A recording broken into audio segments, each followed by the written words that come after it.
Well, hello and welcome. I'm Michelle Lee, OSAP's Executive Director, and I am thrilled today to have with me Betty Fox. She is the current president of the American Dental Assistants Association. Welcome, Betty.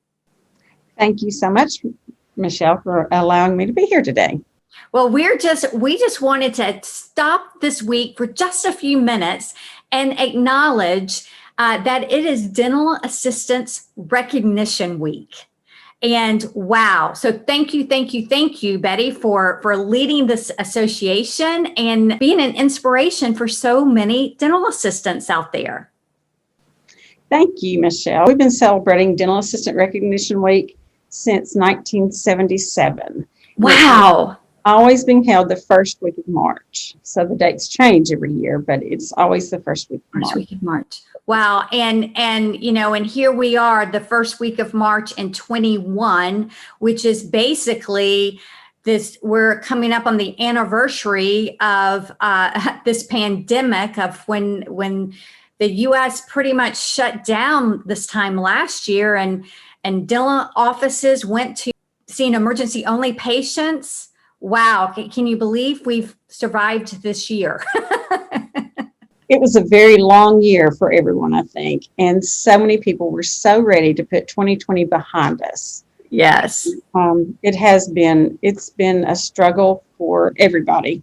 It has. Survived, and dental assistants are strong, and we've survived, and we're just doing the best we can with our patients and infection control. And well, exactly. I think we need to give dental assistants even more recognition this year because of what they have done. They stepped up,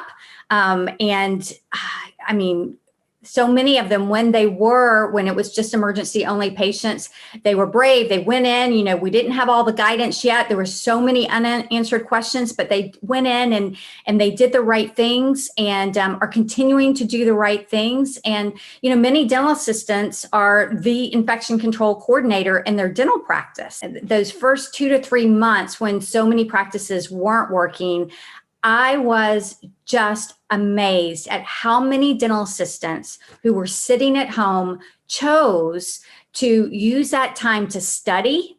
And many of them sat for the OSAP Dell Foundation Dental Infection Certificate program. And that was huge. That was hours of study and then passing the assessment. And then they would post it on their social media, their certificates. And I thought, this is why dental assistants are so great. I loved it. Exactly. And I think we saw the same thing with our dental assistants and taking we have a very large educational library. We have several webinars, and they would also be working on their fellowship and mastership program. And so they took tons of continuing education, especially in infection control. Yes. We did several webinars throughout the last year focused on the pandemic and proper infection control. And even if, we're all trained in infection control in the office, and like you said, most of the time the assistant is the infection control coordinator in the offices. But when something like this happens, I think you just want to go back and refresh yourself and just make sure that every little tiny step is just perfect. And then, one of the other additional, before we focused on our operatories and our laboratories and those things, but then with this pandemic, we've also had to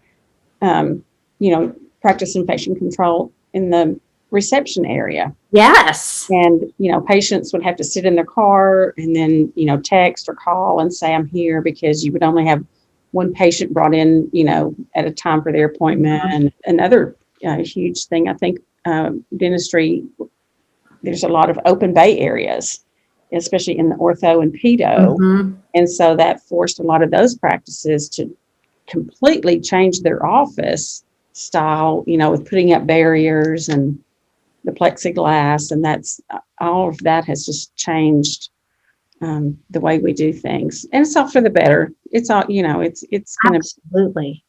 better for everyone in the long run. Yes. Well, I think dental assisting is such a great career. And so many times they can be the unsung heroes in that dental office. They keep it going. And, and I think what's so great about dental assisting, there's just so many places you can go and grow.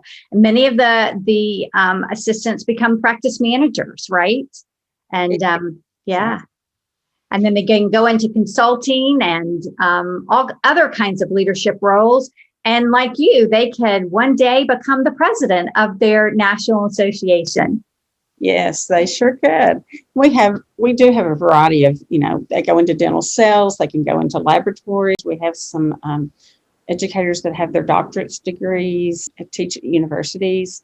So we have all levels, and some of the hospitals and the dental schools now are having specific roles for infection control, adding a staff member for infection control. We have several assistants that are doing that as well now. Oh, wow. That's great. I didn't know about that. Good. So has there been any special events this week for dental assisting? And do you have any special events coming up that we would want our dental assistants to know about? With our celebration every year, we create a press release. We have, banners and logos. We have a theme every year. And this year, our theme is Our Heart Goes Into Every Smile. With our logo, we create gifts that they can buy and share with other dental assistants.